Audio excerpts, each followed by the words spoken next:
Bonsoir madame, bonsoir monsieur, heureux de vous retrouver. Bonsoir Lella Latefa Ibn Ziyaten. Merci d'avoir accepté notre invitation. L'assassinat en mars 2012 de votre fils Imad, parachutiste de l'armée française, a totalement transformé votre vie. Vous êtes devenue une combattante de la paix, de la tolérance et du vivre ensemble. Vous avez créé une association qui porte le nom de votre fils pour mener ce combat. Vous vous occupez des enfants dans les quartiers déshérités, dans les écoles, dans les centres de détention. Votre action s'étend aussi au Maroc, votre pays d'origine. Elle se déploie aussi en Europe, en Amérique, jusqu'au Moyen-Orient. Ma question est une question d'actualité. Alors que Daesh et la barbarie menacent partout, est-ce que vous pensez que le camp de la paix, le camp de la civilisation, notre camp, aura le dernier mot? Bonjour Monsieur Brada, je suis ravie d'être parmi vous. Je pense qu'on gagnera. C'est très important. La paix est plus forte que la haine. Pour moi aujourd'hui. Dans des années ou rapidement? Je pense que tout le peuple, il a compris. Et tout le peuple, pratiquement, c'est pour la paix aujourd'hui. Alors on gagnera, Inch'Allah. Si vous permettez, je vais rappeler les faits du drame que vous avez vécu. Et vous permettrez de le faire, bien que ce soit très pénible, pour que les gens comprennent tout ce qui s'est passé et comprennent mieux votre action. Le 11 mars 2012, Imad Ibn Ziyaten, qui sera adjudant à titre posthume, a été assassiné par Mohamed Marah. Le 15 mars, 3 autres soldats, Mohamed Le Gouad, qui est d'origine algérienne, Abel Chenouf, qui est kabyle et chrétien. Le troisième s'appelle Loïc Hubert. Il vient des îles, il est noir, il est chrétien également. Lui, il n'est pas mort, les deux premiers sont morts. Lui est devenu amnésique pour la vie. Tous ont été supposés musulmans. L'assassin a dit à votre fils, il le répétera peut-être avec les autres, vous avez tué, vous tuez nos frères, je vous tue. Donc c'est en tant que musulmans, supposés au réel, qu'ils ont été assassinés. Ce n'est pas fini. Toujours dans la même région, en France. Le 19 mars, une école juive qui s'appelle Ozar ou Torah. 3 gamines, une fille et 2 garçons, ont été assassinés à bout portant. Le père a subi le même sort. Les filles s'appellent Myriam, les 2 garçons Gabriel et Arié. Le père, Jonathan Sandler. Voici les faits. Je voudrais, avant d'aller plus loin, montrer l'une des photos de Imad Laham. Ouais. Ça, c'est mon fils dans l'armée. Vous étiez en Turquie, en vacances, avec votre mari, Dihmed, dans la région d'Istanbul. Comment vous avez vécu ces moments? C'est un moment très difficile. Imad, il nous paye ce voyage. On part en Turquie le vendredi. Le samedi, j'étais pas bien du tout. Je sais pas, c'est l'instinct d'une mère. L'assassinat a eu lieu dimanche. Oui. La veille, vous vous sentiez mal. Voilà, je sentais très très mal, je sais pas, j'étais pas bien. J'ai pas voulu manger, je me sentais étouffée. Et le lendemain dimanche, c'était pire. Et l'après-midi, on part sur un lieu Un musée? Un musée. Et le guide il me dit, si vous souhaitez faire une prière, vous pouvez avancer où il y a les Turcs et vous pouvez faire cette prière. Et j'arrivais devant cet monument et je dis, Dieu, protège-moi, Ahmed. C'est la seule phrase qui est sortie de ma bouche. Il était 17 heures. Et à ce moment-là était mon fils assassiné. On vous téléphone? Oui, je rentre à l'hôtel, j'arrivais pas à dormir. J'ai mis le téléphone, j'ai appliqué le Coran et je vois mon téléphone y vivre. Je réponds, c'est mon fils qui m'appelle. Maman, il faut rentrer en urgence à la maison. Je ne comprenais pas pourquoi. Je dis, qu'est-ce qui se passe? Est-ce qu'il y a quelque chose, tes frères, ta soeur, la maison? Maman, tu dois rentrer en urgence. Et là, je dis à mon mari, il y a quelque chose qui ne va pas. Il me dit, attends demain matin. Je dis, non, c'est maintenant qu'il faut que j'appelle le guide, il faut qu'on rentre. Vous êtes rentré? On est rentré Paris. Rouen. Voilà. Le lendemain, lundi, vous Voilà. êtes à Rouen, commissariat. Voilà, on était convoqués au commissariat de Toulouse. On a tapé 800 km pour arriver jusqu'à Toulouse. Et là, c'est la plus dure chose que j'ai affrontée. Ce policier, ça a commencé à l'accueil et ça finit avec le grand commissaire parce que mon fils, il avait beaucoup de conversations avec moi dans le texto, il m'appelle souvent.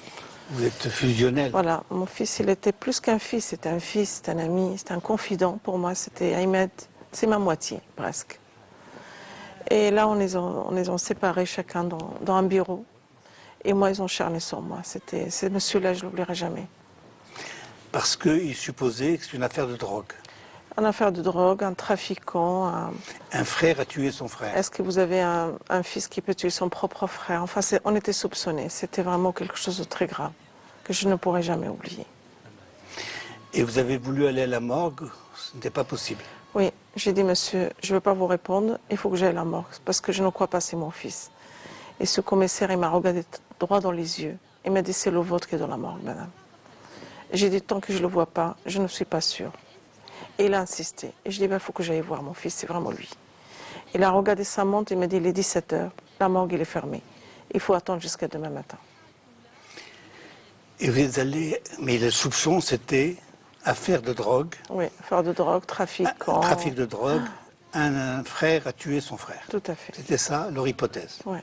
Mardi, vous allez à la drogue. L'autopsie. Voilà. Mardi, on arrive à la morgue. L'autopsie, je rentre et m'accueille une infirmière et me dit, madame, préparez-vous. Vous allez voir votre fils, mais il a reçu une autopsie. Et là, je me suis mis hors de moi. Je n'ai pas accepté. Qui c'est qui a pris l'autorisation pour faire cette autopsie pour mon fils et qui ne demande pas l'avis de sa famille? Et j'ai appelé ce commissaire. J'ai dit, quel droit vous avez fait, monsieur? Il m'a dit, c'est la règle, madame, et c'est comme ça que ça se passe. Et vous devez respecter. Et j'ai pas voulu entendre. Il a insisté. Il m'a dit, écoutez bien, si vous ne calmez pas, je viendrai. Je dis, monsieur, vous n'allez pas venir. Je vais raccrocher, mais ce n'est pas le vôtre qui est dans la morgue, c'est le mien. Et là, j'ai raccroché. Du 11 au 15, du 11 mars au 15 mars, c'est l'hypothèse de la drogue, j'insiste, qui a dominé dans l'esprit des flics. Ah oui, c'est sorti dans les journaux. Le 15, l'assassinat des trois autres, enfin l'attentat contre les trois autres, un s'est sauvé, avec la même arme a transformé la vision de la police. Elle s'est rendue compte que c'est autre chose. Oui, mais personne ne nous a appelés. Le 19, avec l'attentat contre l'école juive, on a enfin compris qu'il s'agissait de terrorisme. Tout à fait. Mais avant cette date, la presse locale a écrit la version de la police. Oui, ils ont scellé la mémoire de mon fils. Le 21 mars, on rend hommage aux victimes, à Montauban. Oui. Racontez ce qui s'est passé. On était à Montauban et monsieur le ministre Guillon, il vient vers moi et il me dit, madame, s'il faut mettre à genoux pour m'excuser ce qui s'est passé, je peux me mettre publiquement. Et moi, je répondais au ministre, je pense que c'est trop tard, monsieur le ministre. L'excuse, il est un peu tard. Mais il y avait tout le monde à Montauban. Il y avait Oui. Sarko, le président, Sarkozy, Oui, il y avait toutes les il y avait partis Hollande, politiques. Ouais, le futur président, tout à fait. il y avait même Marine Le Pen. Tous les partis politiques de droite, de gauche, tout était là.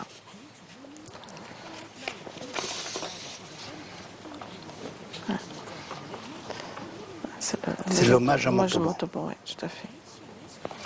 Un détail essentiel, il n'était pas considéré comme mort pour la France. Bien que Sarkozy, dans son discours, parle de mort, emploie l'expression mort pour la France. Oui, il a fait un discours devant toutes les familles, devant tout le monde politique. Et il a dit, ils sont morts pour la France. Mais il n'y avait aucune décoration pour les 3 soldats. Les décorations réservées à ceux qui sont morts pour la France n'étaient pas Non. utilisées. Utilisées. Il fallait se battre pour voir. Après l'élection de Hollande, vous recevez un courrier de l'armée. Oui. Là, c'était le plus dur, de recevoir un courrier comme vous recevez un quittance d'électricité. Et j'ouvre ce courrier, c'est marqué « Votre fils, il est mort en service ». Et là, j'ai dit « Je n'arrêterai pas là. Là, c'est impossible. Mon fils, il était assassiné parce que c'était un militaire. » Et là, j'ai tout fait. Et donc, vous êtes battu, vous avez appelé la presse, J'ai appelé la presse. vous avez protesté. J'ai protesté, je ne suis pas d'accord. Et là, je demandais d'être reçu par les ministres. Et enfin, j'étais demandé par le président de la République, parce que c'était important pour moi. Il vous a reçu. Il nous a reçus avec beaucoup de respect. Et je lui ai dit, mon fils, il est mort pour la France, monsieur le président. Il m'a dit, oui, mais madame Ibn Zaiden, on ne peut pas mettre mort pour la France parce que la France, elle n'est pas en guerre. Et je dis, c'est à vous de faire ce qu'il faut faire, mais mon fils, il est mort parce que c'est un militaire. Et là, il m'a dit, je vais voir tout ce que je peux faire. Et je viendrai vers vous. Ils ont fait une loi. Ils ont fait une loi qui a été votée, mort au service de la nation. Donc, mort pour la France a été remplacé mort au service de la nation. Nation, tout à fait. La rencontre avec Hollande. Hollande, tout à fait, oui. Ouais. Après ces mésaventures, vous vous êtes tourné vers le Maroc, ou même avant. Vous aviez l'habitude de dire à vos enfants, la France c'est mon père, le Maroc est ma mère. Oui. Et sur le conseil d'un ami, vous faites une initiative. Oui, il m'a dit, Latifa, tu peux passer un message au Maroc. Je dis, je sais, le Maroc, je pense qu'il m'a oublié. Parce que là, en France, je suis perdue.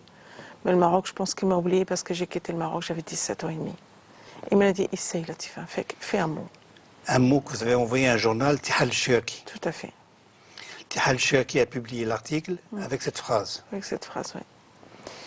Et le lendemain, il y a Radio Aswat qui m'appelle et je question une blague. Il m'a dit, madame, vous êtes en direct. Qu'est-ce que vous voulez dire aux Marocains? J'ai dit, je suis perdue en France et je pense que le Maroc, il m'a oublié. Et cette dame, elle m'a dit, le Maroc, il n'oublie jamais ses enfants. Tous les Marocains sont avec vous, madame. Et ça m'a fait trop chaud au cœur. Et là, madame Naïma Mcharrek, qui était dans sa voiture, qui l'a entendu, l'actrice, oui, qui a entendu cette voix, et il a demandé à la radio de donner mon téléphone, il m'a appelé, il m'a dit, on est avec vous, je vais vous aider. Et ça a été trop vite. Après, c'est le royaume qui m'a appelé. C'est pas le royaume, c'est le roi. C'est le roi. Le roi qui m'a appelé. Le palais vous a téléphoné. Le palais qui m'a téléphoné. Le lendemain même. Le lendemain même.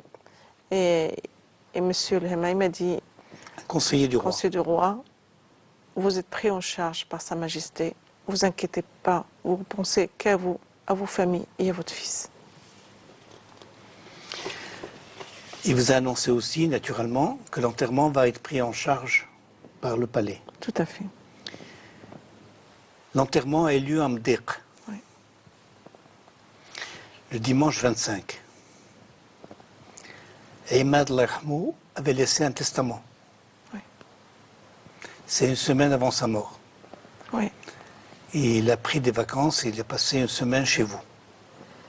Oui, il est venu passer 10 jours chez moi, à la maison. Et à chaque fois que je reçois le courrier, je garde le courrier. Et en train d'ouvrir, il me dit, maman, regarde, j'ai reçu 2 assurances de vie. On dirait que je vais mourir 2 fois. Il y avait une assurance vie qu'il avait contractée au Maroc, une Ouais. assurance vie de l'armée. L'armée. Je vais Et- mourir 2 fois. Il m'a dit, je vais mourir 2 fois, maman. J'ai dit, t'as rien à dire pour blaguer.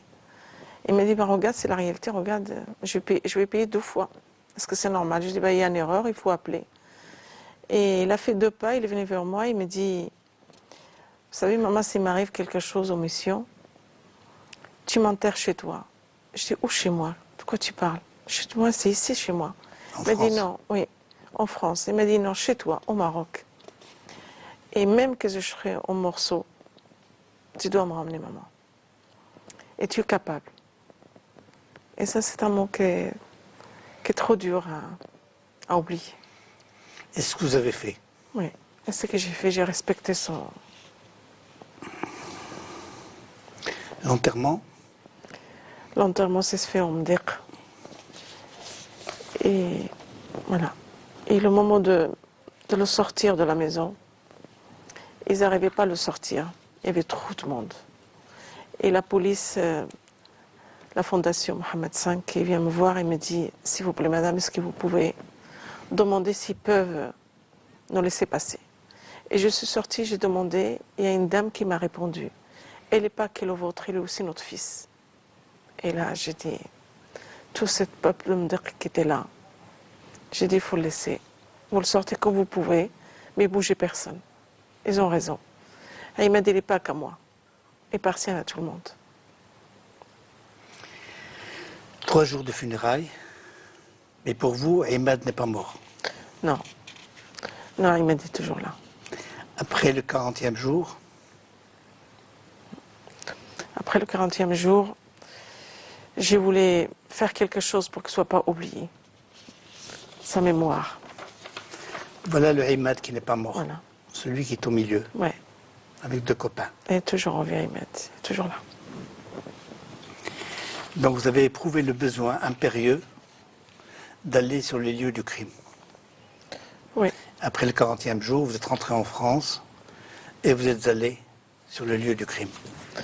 Oui, parce que j'ai créé cette association et je ne savais pas comment la faire travailler. Et comme Ahmed, comme je vous le dis, c'était plus qu'un fils. C'était un fils, c'était un ami, c'était un confident. Alors je devais aller là où il est tombé, Ahmed. J'ai dit peut-être il m'a laissé quelque chose d'écrit. Il m'a laissé un message. Comme vous envoyez les textos. Voilà, comme il m'a envoyé un texto et qu'il m'appelle tout le temps. Et quand je suis allée sur les lieux, j'ai rien trouvé à part les traces de sang. Et ces traces de sang, Mais c'était il même n'avait pas pas nettoyé. Non, ils sont restés comme ça. Et j'ai commencé à prendre le sable et j'étais en train de cacher. Et j'ai hurlé de toutes mes forces. Ahmed, Vous étiez seul. seul. Personne ne s'est arrêté. Même pas ce gardien de gymnase qui est sorti, même pas une voiture qui s'est arrêtée. Et là, Vous c'est hurliez comme... quoi? Le nom? Oui, Ahmed, mon Ahmed. fils, Ahmed. Et là, on dirait qu'il me dit, vas-y maman, va voir où il habitait l'assassin, qui il est.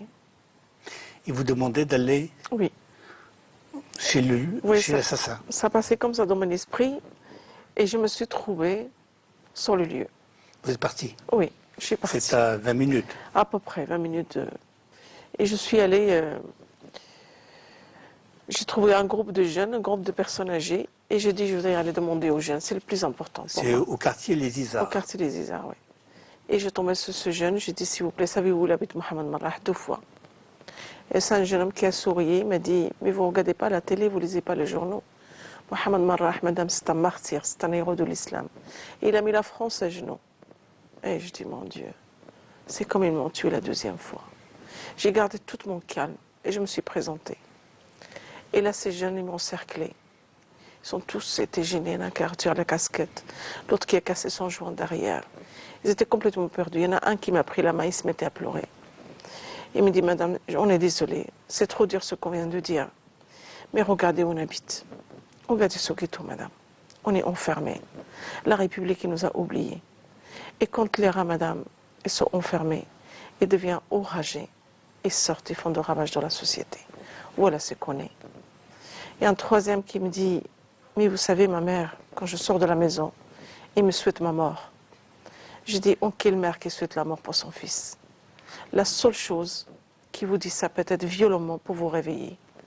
Mais impossible qu'une mère souhaite la mort à son fils. Et là, je regardais ces jeunes désespérés. Et je dis, c'est là qu'il faut tendre la main. C'est avec eux qu'il faut travailler. Eux, ils étaient à cause de ma souffrance. Mais moi, je vais tendre la main pour les aider. Et à partir de là, l'association a démarré. Donc l'association est suggérée par Imad et vérifiée au bas de la maison de Marah. Oui. Juste à côté, c'est là, je dis, c'est là qu'il faut tendre la main, c'est le plus important. Donc vous créez une association qui s'appelle Imad Pour la jeunesse et la paix. pour la jeunesse et la paix. Vous la créez en avril 2012, Tout à fait. le 22 avril. 22. Objectif, Aider. Aider, c'est très important. aider les gens en difficulté, témoigner, Témoigner, manque d'amour, de les vertira qui ne tombent pas dans les sectaires. combattre le fanatisme. Tout à fait. J'ai jeté un coup d'œil sur le bureau de l'association. Il y a la famille, quelques membres de la famille, et un avocat, un journaliste, un député. Donc c'est ouvert. Oui, c'est ouvert, c'est tout à fait ouvert. J'ai gardé le statut de ma famille parce que c'est nous qu'on a créé cette démarche. Mais on a beaucoup de gens qui l'entourent, comme avocats, comme journalistes, comme artistes. Le financement, L'État, les dons et les adhérents. Sa Majesté. Et Sa Majesté, bien sûr, qui nous a aidés. Parmi les activités que vous menez, il y a ce que vous appelez les voyages éducatifs. Oui.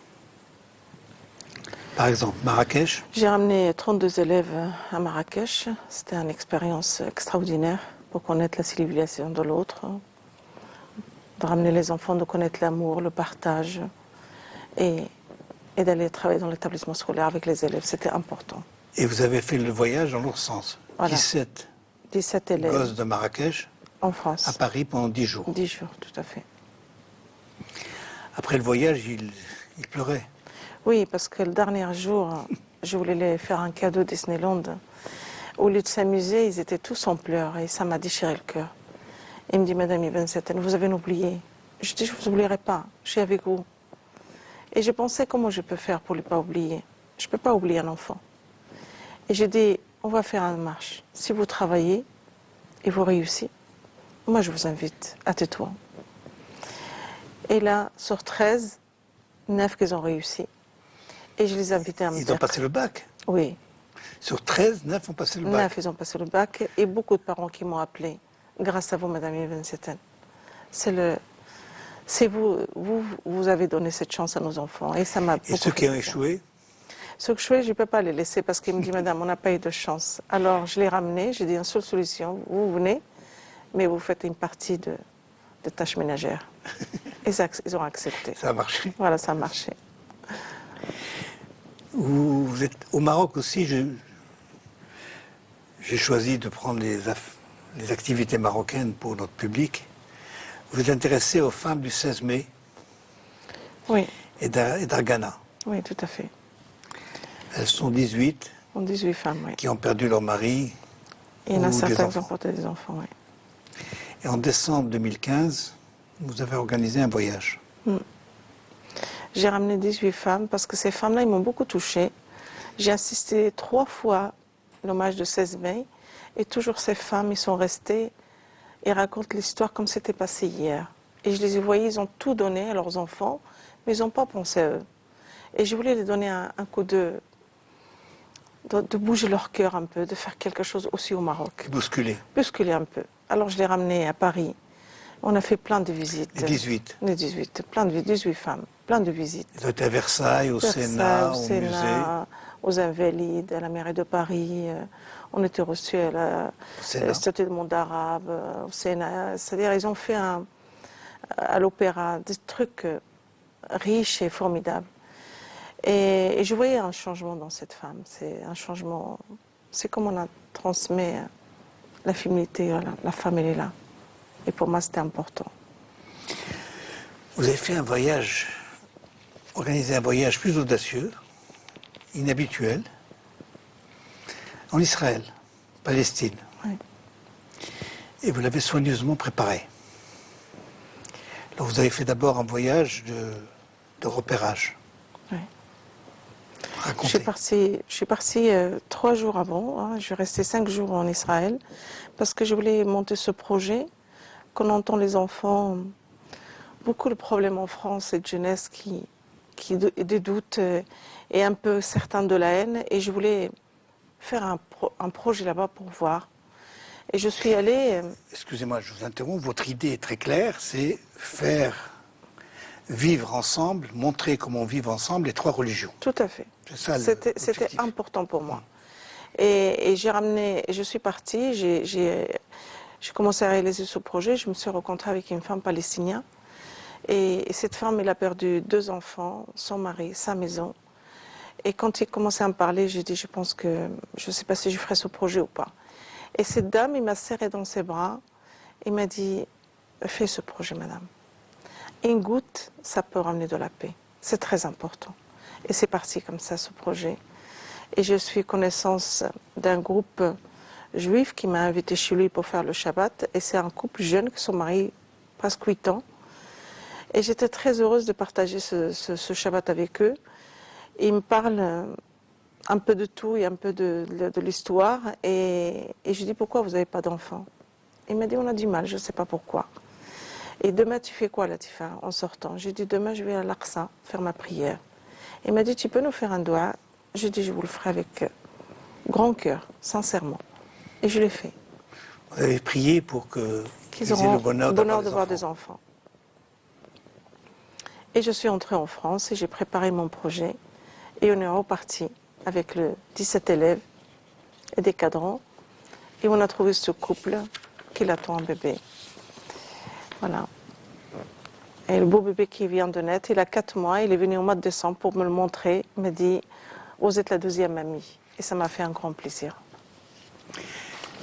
Dans le cas de la préparation, vous avez préparé aussi les élèves que vous ameniez en Israël. Oui. Vous avez préparé en France. C'était important de les préparer avant de partir à l'église, à la mosquée, et on est parti aux synagogues. Mais il y en a qui n'ont pas voulu rentrer aux synagogues. C'était très difficile, je me suis fâchée. J'ai dit, vous devez rentrer. Et Pourquoi ils ne voulaient pas rentrer? Ils expliquaient? non, on ne rentre pas, madame, on n'a pas le droit. Et je les ai forcés, et quand on est rentré, je dis au rabbin, c'est une histoire de 20 minutes, une demi-heure, pas plus. Et quand ils sont rentrés, ils n'ont pas voulu sortir. Et c'est le rabbin qui commence à me dire, mais qu'est-ce que je fais? Je dis, Ils ne voulaient plus sortir. non, il ne veut plus sortir parce que c'était une discussion importante et un échange très riche. Ils sont restés 2 heures. 2 heures, je vous assure. Le voyage est très bien passé. Très, très bien. On a réussi, on a fait 6 ambassadeurs de paix, qui eux-mêmes, c'est jeunes. Les 6 qui peuvent témoigner dans l'établissement scolaire, dans les maisons d'arrêt. Ils étaient 17. 17, et sur 17, on a réussi à faire 6 ambassadeurs. Donc ils ont été à la Knesset, ils ont été reçus par des ministres. Pas du ministre. Ils ont été sur la tombe d'Arafat. Voilà. C'était un voyage très riche et extraordinaire. Quelques photos. Voilà. Ça, c'est Voilà. le Tout ce photo du groupe-là. voyage. Tout à fait. Pour terminer cette séquence, je voudrais montrer des photos de vos interventions dans les écoles. Dans les écoles, oui, je fais les conférences dans l'établissement Là, scolaire. il y avait des ministres, Oui, ils ont insisté avec moi. C'était la ministre de l'Éducation nationale et le ministre de Najat. l'Intérieur, Najat. Oui. une compatriote. Oui, tout à fait. Et puis là, ils voulaient insister pour voir Il y avait comment... qui d'autre? Le ministre de l'Intérieur, M. Gaznev. Cazeneuve. Voilà. Et puis, Madame la ministre. Là, une autre. Ça, c'est, vous voyez, quand on fait des conférences, on touche quand même une souffrance. Vous voyez, c'est des gens qui pleurent, la souffrance, manque d'espoir, manque de rêve, manque d'amour. Ouais. C'est ça que ça fait trop mal aujourd'hui. J'ai pas de photos sur les prisons, mais vous visitez les prisons. Oui. Mais on n'a pas le droit de faire des photos. Et comment ça se passe? Vous savez, c'est difficilement le prison quand on touche la dignité de l'homme. Quand un homme, qu'il n'y a pas de règles, quand on laisse enfermer 23 heures sur 24. Il ne veut pas sortir de prison, on ne l'oblige pas, c'est-à-dire de sa cellule. Alors le prisonnier, il est enfermé et ça peut tourner mal dans sa tête. Il devient un monstre quand il va sortir. Si on les sort et on les oblige et on fait des règles, peut-être le prisonnier sera bien. Vous avez obtenu un prix de la Fondation Chirac. Oui. Alors ce prix, ça me touche beaucoup parce que c'est pas le prix qui m'a fait rappeler, c'était le mot Chirac. Le président Chirac, c'est le premier homme politique qui m'a envoyé un courrier quand j'ai perdu mon fils. Et le mot Chirac, j'aime cet homme et je le respecte énormément. Et c'est Hollande qui vous a remis le prix là. Oui, Qu'est-ce que vous lui avez dit? aidez-moi. J'ai besoin d'aide. C'est très important. Parce que pour avancer, il faut avoir de l'aide. Vous avez fait un pèlerinage Oui. en octobre 2012, sur invitation de Sa Majesté. Tout à fait. Et vous avez été aussi à l'Ormois Oui. en juillet 2015, sur invitation du Conseil des Marocains à l'étranger. Oui. Il s'est passé quelque chose pendant le pèlerinage. Ah oui, le pèlerinage, c'est quelque chose que j'ai vécu extraordinaire. Extraordinaire et il m'a donné aussi de la force. Parce que au moment de Tofan, on s'est perdu, moi et mon mari. Et je ne sais pas ce qui s'est passé. Je me suis trouvée d'un côté et lui se trouve dans l'autre. Et j'ai vu un groupe de personnes tout habillées en blanc. Et la personne qui était avec eux, c'est mon fils, c'est Ahmed. Il était habillé en kaki. En kaki. Et il allait avec ce groupe et moi je regardais. Et j'ai commencé à crier Ahmed, Ahmed, Ahmed. Et je suivais, mais il est parti dans la foule. Et quand je suis rentrée à la maison, j'ai dit à mon mari, à l'hôtel, j'ai dit, je vais à Ahmed. Et ma belle-mère, elle m'a dit, non, c'est l'imagination de ma fille. J'ai dit, je vous ai dit, j'ai vu mon fils. Et là, je suis partie le soir. J'ai dit, je vais demander à quelqu'un qui va m'aider. Et là, je tombe sur une dame, qui est une grande dame. Une Mourchida, une Halima, Non, Alima. Il y avait plein de monde qui attendait dans une mosquée. dans la mosquée, dans le Et était haram. juchée sur un siège élevé. Voilà, elles sont une chaise assise haute. Et moi, je rentre et elle me regarde. Elle expliquait les phénomènes bizarres. Voilà, expliquer aux dames chaque problème qui a personne qui veut savoir pour le péché. Ben, il demandait à cette dame. Et moi, je rentre, et il y avait plein de monde avant moi, et il me dit, vous voulez quelque chose, madame? Présentez-vous. Et moi, je dis, mais il y a des gens ici. Non, je vous écoute. Et là, je lui dis, voilà ce que j'ai vu. J'ai vu mon propre fils.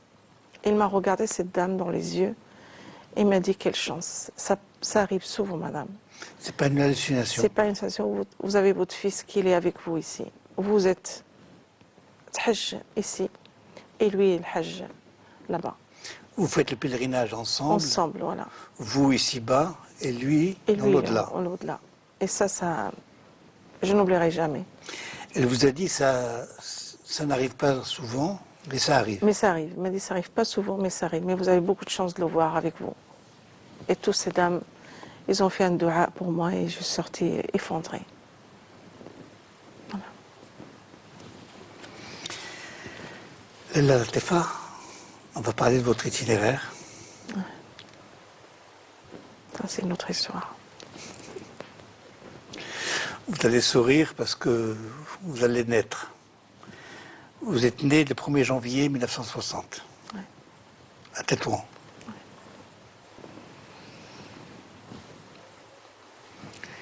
Père, c'est Ahmed, soldat dans l'armée espagnole. Ouais. Mère, Laila Khadija.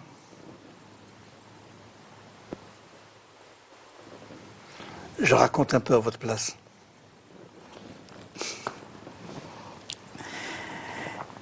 La fratrie, vous êtes 3 garçons et 2 filles.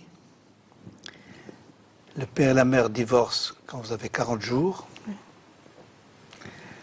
La mère prend en charge les enfants, s'installe à Ceuta parce que c'est pas bien de divorcer.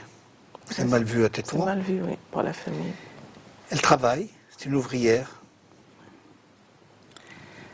Elle meurt, Allah yarhamha, quand vous avez 9 ans. Vous êtes recueilli par votre grand-mère. Oui. L'événement, vous ne faites pas d'études. Un peu de 4 ans quand même. Le Coran. Le Coran, l'école coranique. En 76, un événement heureux. Ouais. Voilà le sourire qui revient.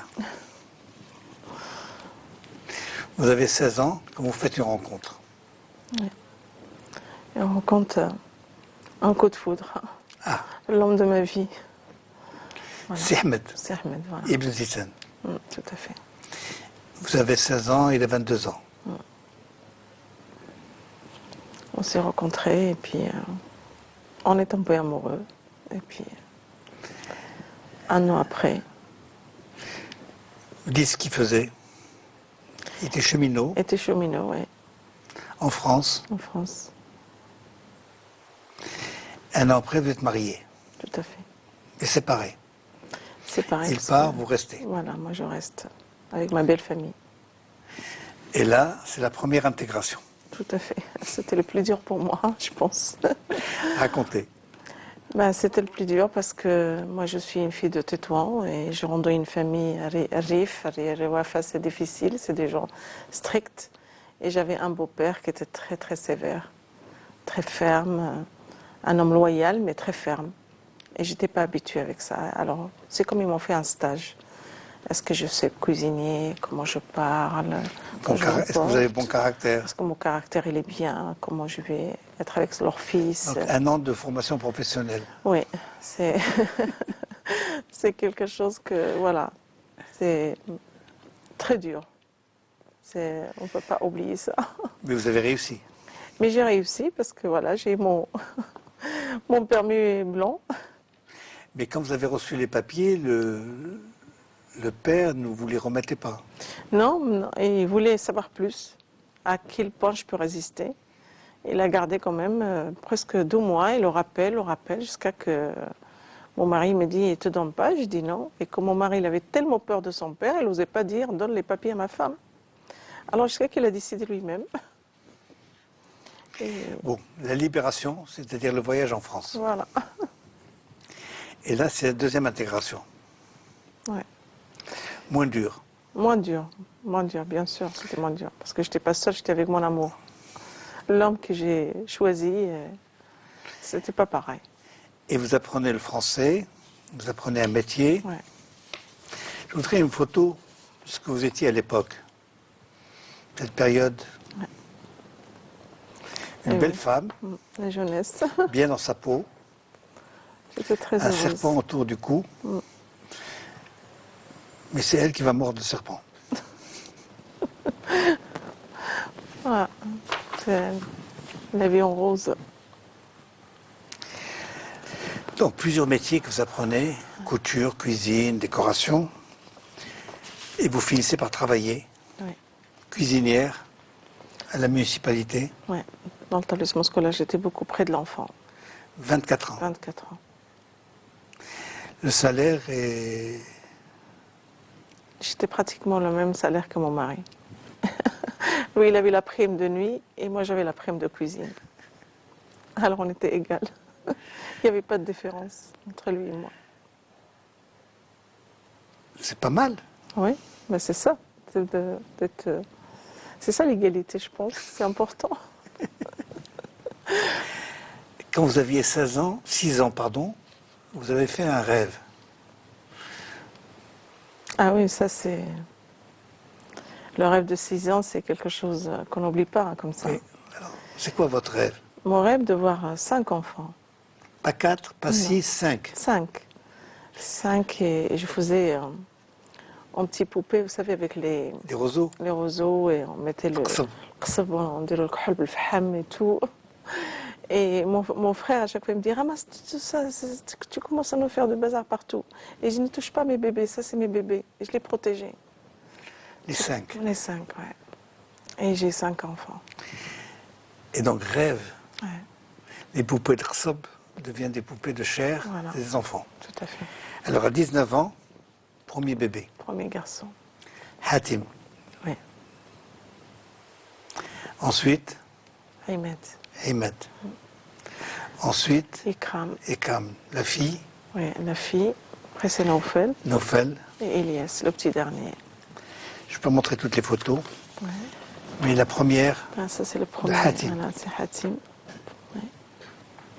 premier. On voit le couple aussi. Ouais. La première fois qu'on voit votre mari. Beau gosse, non? Bah, bien sûr, c'est un bel homme.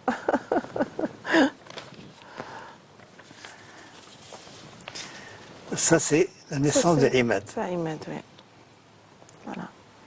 On voit aussi le couple heureux. Voilà, le sourire. Voilà, toutes les deux.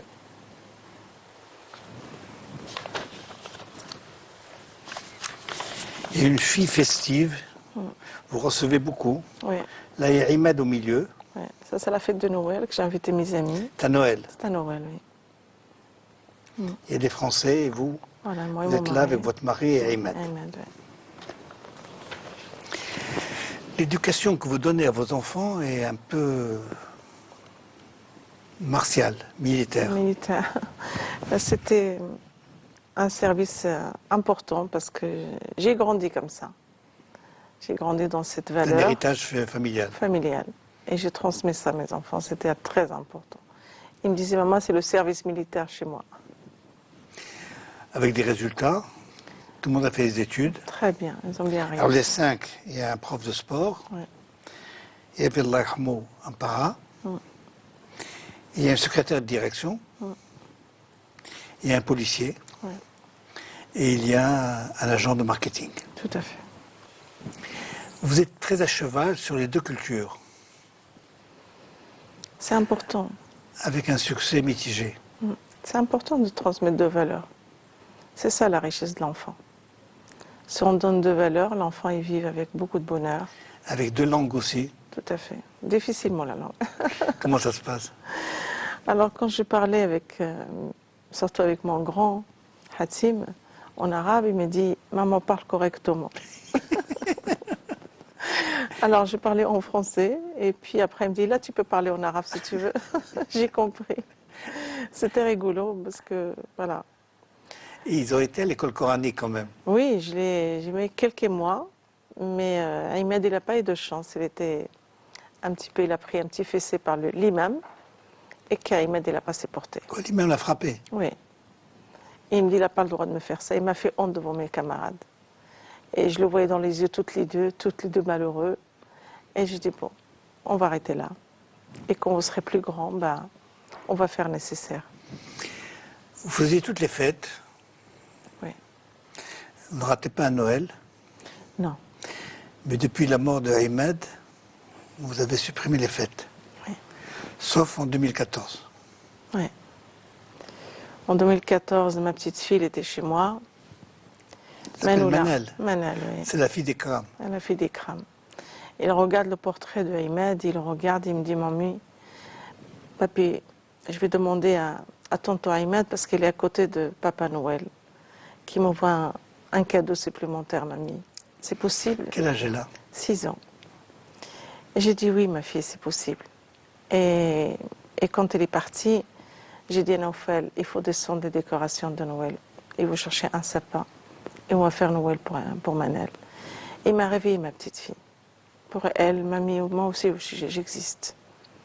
Alors, il faut penser aussi aux petits-enfants. Et c'était joyeux. Et on a fait ce 6e gâteau qui était à côté. Et quand il a ouvert, il m'a dit, oh mamie, tonton, il m'a dit, m'a entendu, il m'a envoyé une belle poupée. Et ça, c'était pour moi, c'était joyeux. Vous parlez de choses qui n'ont aucun intérêt. Pourquoi vous portez le voile? Alors le voile, je l'ai porté quand j'ai perdu Ahmed. C'était le deuil. Après, Sa Majesté m'a envoyé à la Mecque. Et je dis, je suis partie à la Mecque, le deuil, et je porterai ce foulard. J'ai décidé de le porter. Pour moi, c'est important. Et je pense qu'il ne faut pas regarder l'apparence. Il y a eu des problèmes au Sénat. Oui, il y a M. Glabani qui m'a invité pour parler sur la laïcité. Et certaines personnes qui n'ont pas accepté. C'est tout récent, non? Oui, c'est le 8 décembre. C'est en décembre Ouais. 2015. 2015, oui. Et, Vous devez faire une conférence sur voilà. la laïcité et Tout la à fait. citoyenneté. Ouais. Et j'ai passé mon message très très bien. Les gens ils ont applaudi. Et 2 personnes qui n'étaient pas d'accord. Et là, C'est ils pas m'ont... des sénateurs, c'est des Non, c'est publics. des publics, ils étaient invités. Ils m'ont suivi jusqu'à l'ascenseur et là, c'était vraiment des Ils menaces. vous ont agressé. Oui, ils m'ont agressé, vraiment horrible. Ils étaient coléreux, ils étaient... Et là, ils m'ont touchée parce que me dire, vous ne présentez pas la France, vous n'êtes pas française, vous n'avez rien à dire sur la laïcité, avec votre voile. Et on vous respecte autant que mère, même pas autant que femme, autant que mère. Il y a Et quelque ça- chose à la télévision, BFM. Non, Ah bon. non. Un journaliste Sifawi qui aurait dit quelque chose. Ah oui, ah ben ça, j'ai laissé les gens qui ont répondu à ma place. Je ne Qu'est-ce qu'il a dit réponds au pas. fait? Il a dit que je n'étais pas à ma place dans mon combat, je dois retourner au fourneau. Voilà. C'est un voyou. La sécurité. Oh, aujourd'hui, La sécurité rapprochée depuis 6 mois, elle est très oui, proche. tout à fait. À cause des menaces, Oui, j'étais menacée plusieurs fois. donc vous êtes toujours entouré de 2 ou 3 policiers. Oui, en France, 3. Et quand je pars à l'étranger, ben, j'en ai 4 en plus. Un qui me compagne de la France et 4 Marocains dans la journée. Donc il y a 5 policiers autour de vous maintenant. Tout à fait. Je vais parler comme Jacques Chancel, que Dieu ait son âme, et le mari dans tout ça. Alors mon mari, c'est un homme qui me respecte beaucoup, qui m'a laissé ma liberté et qui m'aide beaucoup. Alors je suis fière de lui. C'est un homme qui est toujours là. Il est à l'ombre, mais il me soutient beaucoup. Et ça, c'est Il l'avantage. s'est beaucoup intégré, le Rifin. Ben, il n'avait pas le choix, je pense. Il n'avait pas le choix. C'est ça quand on aime quelqu'un et quand on passe 40 ans ensemble, avoir de beaux enfants. Après, il reste que le bonheur. Que demande le peuple? Voilà. Vous avez commis des livres, Mort pour la France. Comment s'est passée l'écriture? Magnéto? Oui, je m'enfermais dans la chambre et je m'enregistrais parce que je voulais garder quelque chose dans la mémoire pour mes enfants. Et un jour, j'ai une amie qui vient et dit à mon mari, elle est où votre femme? Elle dit, ma femme, elle est là-haut. Je ne sais pas ce qu'elle est en train de faire, mais elle parle toute seule. Et ce journaliste de métier qui écoutait derrière la porte. Après, il a toqué. J'ai dit, Mehdi, ça fait combien de temps que tu entends? Il me dit, Wallah al-Adim, ça fait 2 minutes. Je dis, j'aime pas ça quand tu viens comme ça. Et en sortant, il me dit, c'est beau ce que j'ai entendu que tu parles. C'est très beau. Mais tu peux faire un livre, Latifa. Fais-moi écouter. J'ai dit, non, non, quand on soit toutes les deux seules, mais pas avec mes enfants ni avec mon mari. Pour moi, c'était pour moi, personnellement. Et quand on est sorti dans le jardin, je l'ai fait écouter une petite... Morceau. petit morceau, il m'a dit, Latifa, tu peux faire quelque chose. Ne laisse pas dormir ça. Et une semaine après, c'est Flammarion qui m'appelle pour faire ce livre. Best-seller. 5 éditions, non? 5 tirages, oui. 5 tirages. Ouais. On a dû dépasser 100 000. Oui. Puis là, il est sorti en livre de poche. Oui. Ouais, Il va cartonner. ouais, en 2014. Vous avez aussi un film, 2 films, 2 un films. documentaire Tout à fait. qui sont en train de se faire. Et un film pour la télé, Oui. France 2.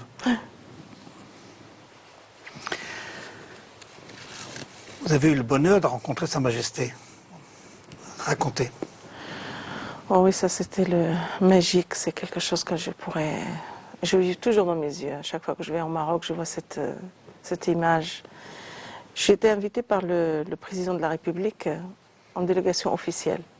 Déjà, Le voyage de Tanger. ouais, de Tanger. Il m'invite, le président, ça m'a fait beaucoup chaud au cœur. Et arrivé avec eux, je suis partie partout. Et au moment à Tanger, on était devant le TGV. Et je dis au président, vous pouvez me présenter au roi?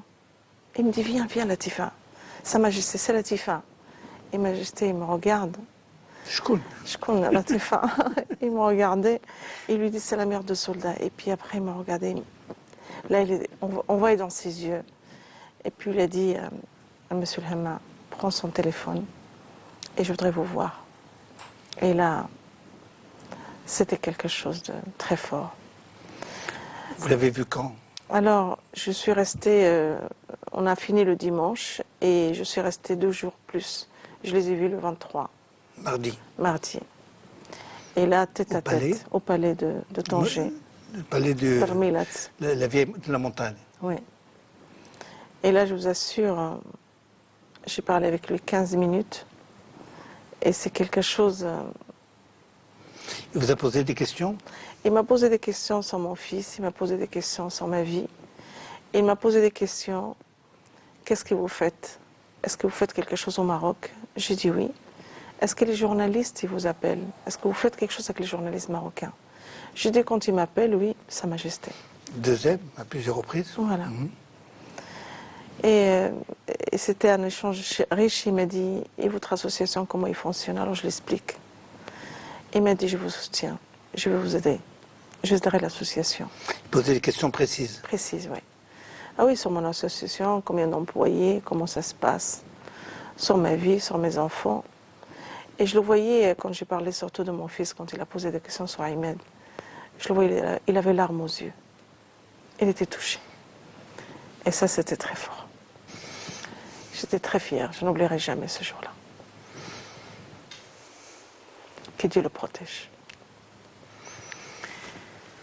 Le mot de la fin, c'était un mot inspiré de Ahmed. L'assassin lui avait dit de se coucher. Et il a refusé. Il est resté debout. Oui. Et vous dites comme Ahmed, debout, Oui. je resterai debout. Oui. Ahmed, elle a refusé de se mettre à genoux. Et moi, aujourd'hui, je resterai debout pour lui, pour tous ces jeunes. C'est important. La photo historique avec le roi. Oui, avec Sa Majesté. Il y a Hollande. Prince, Il y a les le princes. oui. Et les ministres. ouvriers de la TGV. Tout à fait. Et vous, vous êtes là, à droite. Voilà. Et j'ai mis le djellaba parce que c'était important pour moi de me présenter habillement à la marocaine. La Latifa, on va jouer un petit jeu qui s'appelle l'autoportrait chinois.